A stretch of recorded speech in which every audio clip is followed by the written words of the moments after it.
Thales não podia acreditar na proposta que o delegado acabara de lhe fazer. Ele então deu o seu melhor. Quem sabe, se o delegado ficar impressionado, passe a levá-lo nas ocorrências. Seria perfeito para o seu livro. Alessandro mandou que os policiais se afastassem, dando espaço para Thales. No início ele ficou nervoso, mas após respirar fundo e observar a cena do crime, pegou seu celular e começou a anotar o que via. Se sentia mais à vontade assim, parecia que estava escrevendo em seu blog. Ele então começou. A vítima foi pega a uns 20 metros daqui. Pela posição da roupa, ele foi erguido no ar e foi jogado aqui. A fundura na areia comprova isso. Provavelmente já estava morto. Há uma perfuração em seu pescoço por onde o sangue foi drenado. Pela expressão do rosto da vítima, ele viu quem o matou. A barriga foi aberta da altura do tórax até a virilha, de forma manual. Mas há uma diferença na forma da perfuração que iniciou a abertura no tórax. Esta foi feita de dentro para fora. O ângulo de abertura da boca indica que algo entrou por ela e saiu pelo tórax. Há a mesma gosma verde na abertura do tórax.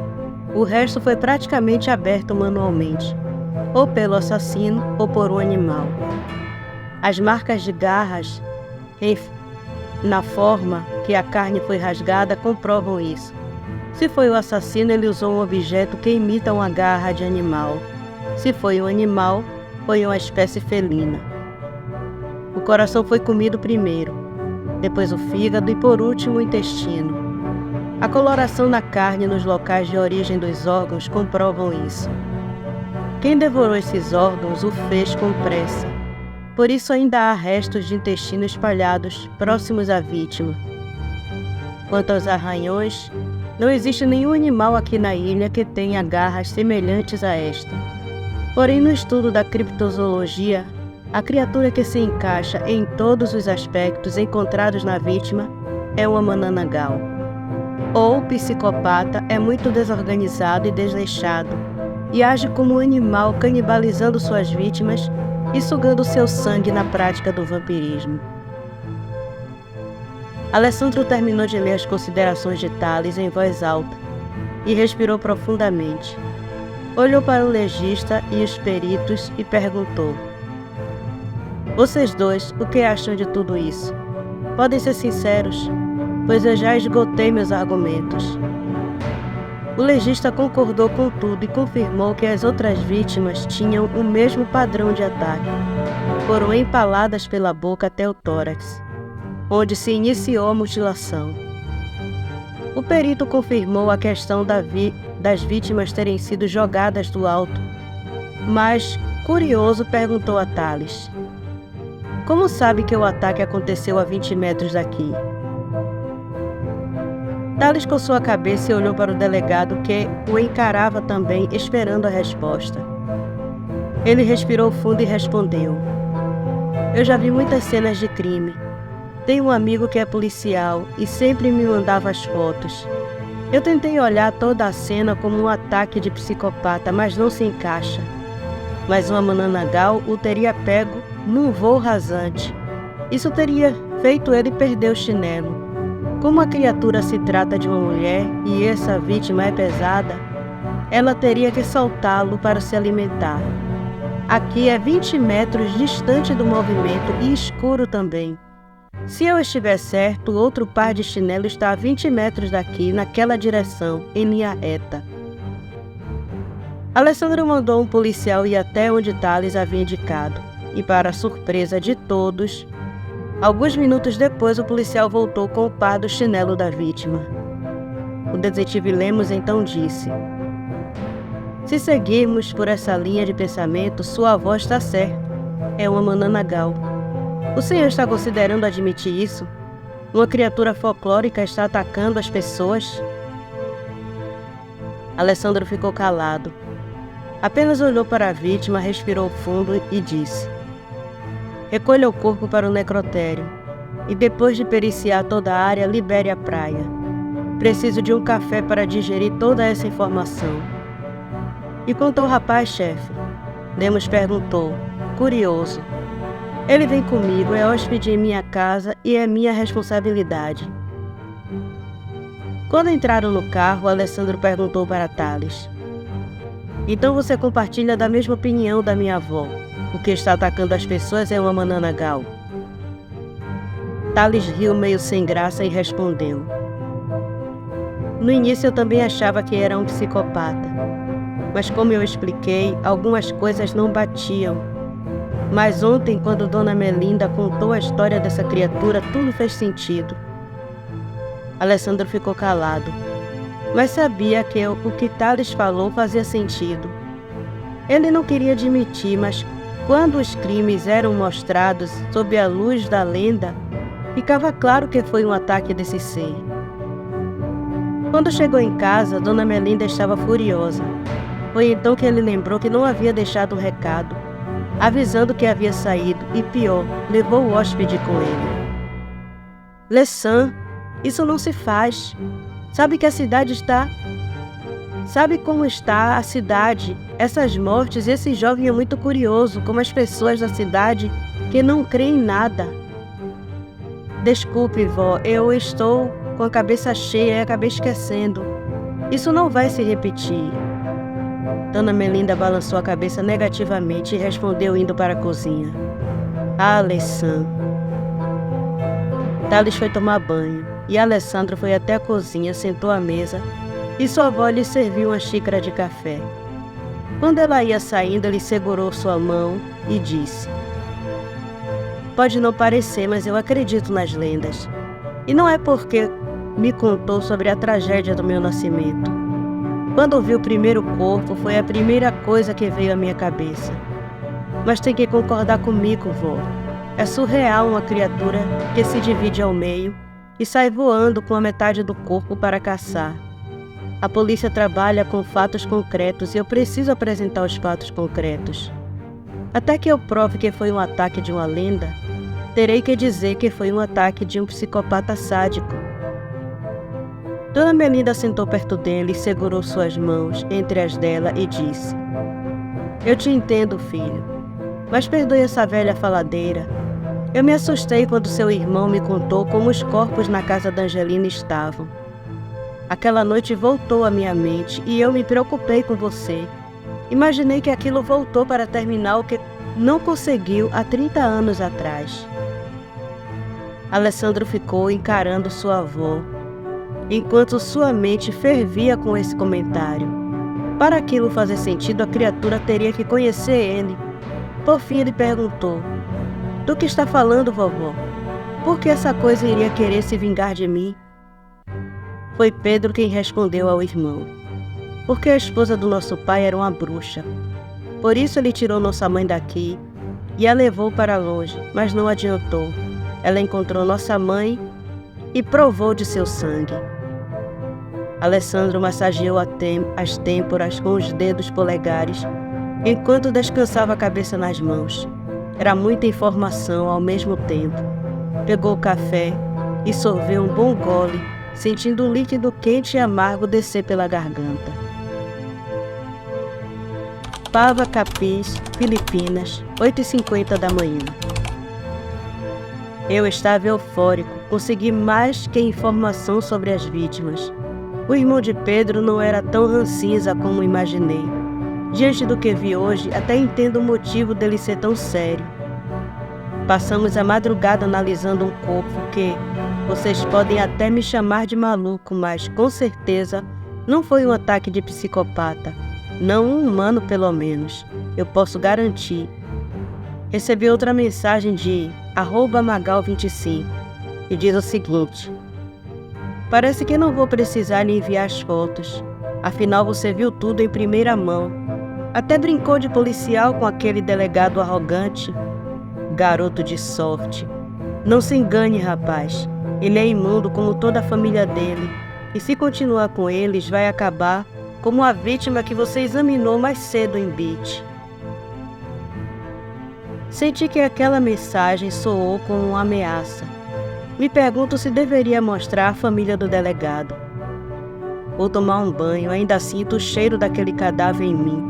Não sei como meu falecido pai trabalhou tanto tempo com cadáveres. Esse cheiro está me deixando com dor de cabeça. Ou seria esse seguidor ou seguidora? Quem é @Magal25? Manila, Filipinas, 15 anos atrás. Paula Gomes arrumava um estante de livros no escritório do marido. Ela os colocava no lugar, quando uma foto caiu de um deles. Era de uma jovem e pelos trajes era um aldeã. Estava grávida e tinha outro garotinho ainda pequeno com ela. Um frio percorreu sua espinha e um nó se fez em sua garganta. Ela sabia bem o que aquilo significava, pois não era a primeira vez que acontecia, e nem a primeira vez que um caso de seu marido dava frutos. Ela apertou a foto nas mãos, sentindo o ódio tomar conta de si.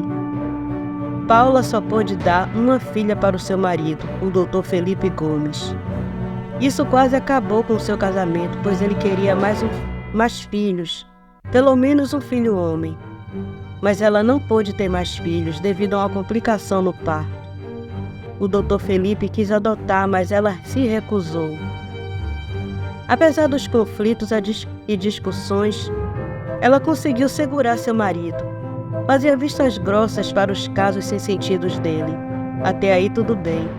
Mas nenhum havia dado frutos até agora, e o que deu, ela deu um jeito da criança nunca ser reconhecida.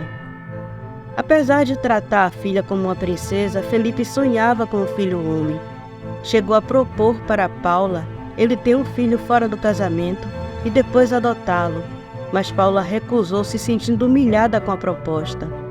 Mas, pela foto, ele seguiu em frente, e ali em suas mãos estava seu segredinho sujo. Mas ela daria um jeito. Aqueles bastardinhos não levariam nem o nome, nem a fortuna da família. Ela procurou uma agência de investigação e contratou um detetive.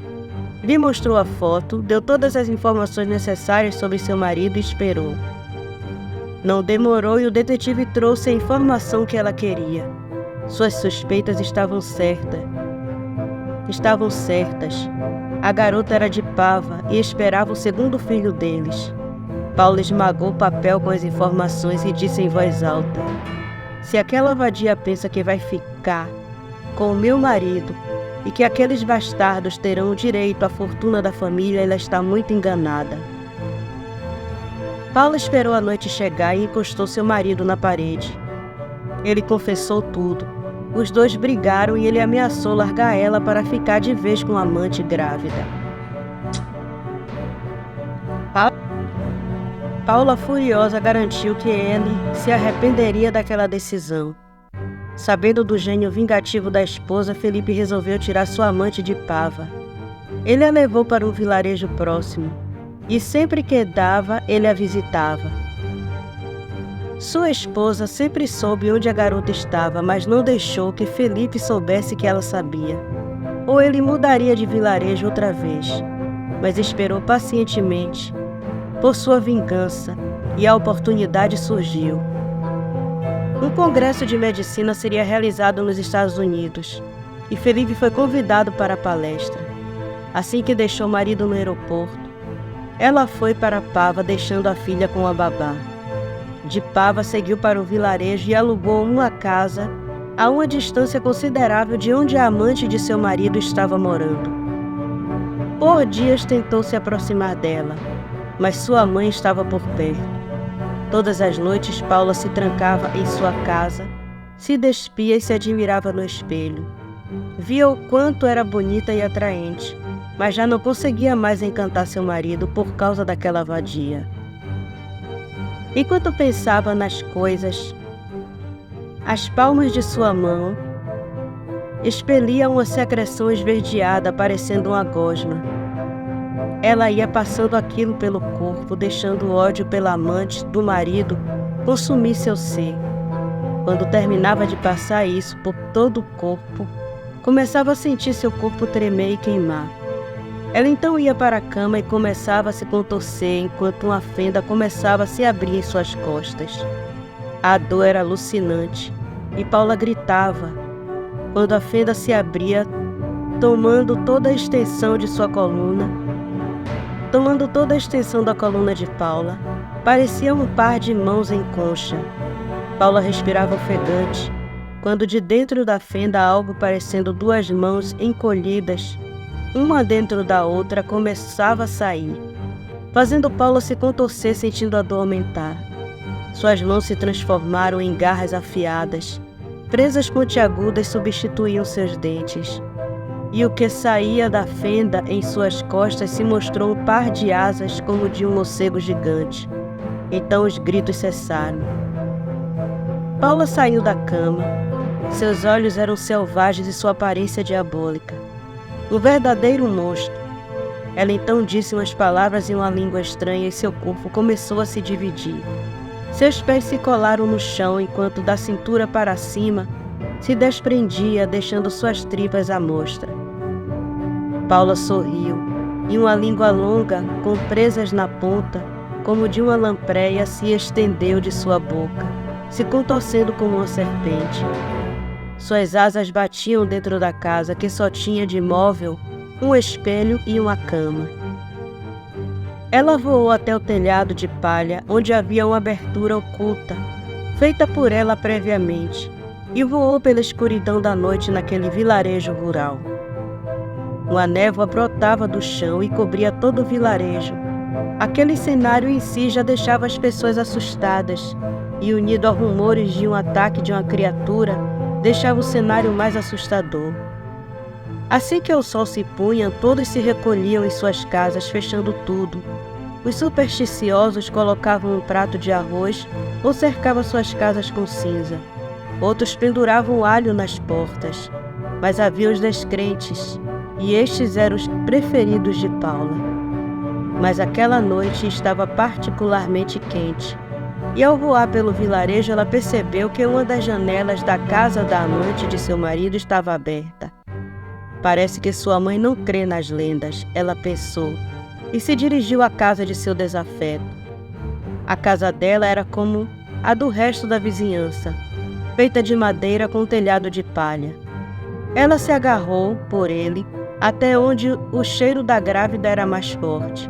Ali, cuidadosamente, ela começou a retirar a palha, deixando um buraco espaçoso o suficiente para sua cabeça atravessar. Ela observou a mulher, que ameaçava seu casamento. Ela estava deitada, dormindo tão tranquila como se fosse inocente. O ódio de Paula se intensificou, e ela direcionou sua língua até a sua boca. Foi abrindo caminho e o fez com violência. Queria que ela sentisse dor. Enfim, alcançou o útero e o perfurando. Já sentia a cabeça deliciosa do feto e cravou seus dentes linguais em sua cabeça, saboreando seu sangue. Já começava a expandir sua língua para devorar o feto, fruto da traição de seu marido. Seus olhos reviraram em êxtase quando sentiu uma dor terrível em sua língua. Ao abrir os olhos, viu a velha, a mãe da amante, queimando sua língua com um lampião. Paula puxou sua língua rápido, de dentro da garota, que se debatia, e no caminho de saída lesionou seriamente vários órgãos. Paula atacou a velha, afastando da garota, sua presa mais desejada. Já havia provado o sangue do feto e desejava ele ferozmente. Assim que afastou a velha, perfurou o umbigo, chegando mais rápido ao seu objetivo de desejo. Novamente provou o sangue que se misturou ao líquido amniótico. Sua língua novamente procurou a cabeça e quando já estava prestes a morder o feto novamente, sentindo um êxtase com os gritos da vadia da mãe dele, sentiu uma dor terrível se espalhar por sua língua. A velha tinha incendiado sua língua. Ela soltou a garota e tentava apagar o fogo. A velha tirou a filha dali e gritava por socorro. Na tentativa de apagar o fogo, Paula acabou incendiando a palha e todo o quarto. A casa logo se incendiou e ela podia ouvir os vizinhos ajudando aquela mulher. Paula caiu no quarto, em cima da cama, onde sua presa estava há pouco. E ali Paula morreu consumida pelas chamas, dando um fim ao mesmo tempo confirmando a existência de uma lenda local, a existência da Manananggal. Mas antes de morrer, Seu parente mais próximo deveria herdar sua condição.